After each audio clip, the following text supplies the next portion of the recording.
Medicine எல்லாம் வாங்கிட்டோம். ஏதோ பேசிகிட்டு இருந்தேன், உடனே வந்துட்டார் தலைவர். சாவியெல்லாம் இப்படி கீழெல்லாம் போடக்கூடாது.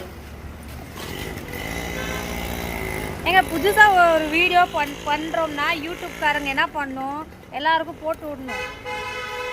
யாருக்குமே போடுறதில்ல.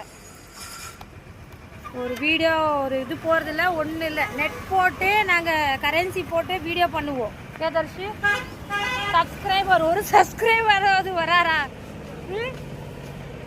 ஏன் எங்களெல்லாம் பார்த்தா மனுஷனுங்களா தெரியலையா? நாங்கெல்லாம் வீடியோ பண்ணுறது உங்கள் காதுக்கு கேட்கலையா? ஒழுங்க மரியாதையா எங்கள் வீடியோவை நீங்கள் வைரல் பண்ணுங்க. யூடியூப்காரர் உங்களுக்கு தான் சொல்கிறேன். நான் பண்ணுவீங்க, பண்ணணும். இல்லைனா தேடி வருவான், தேடுவான். கூகுளில் சர்ச் பண்ணுவேன் யூடியூப்காரங்க எங்கே இருக்காங்கன்னு. உஷாரு.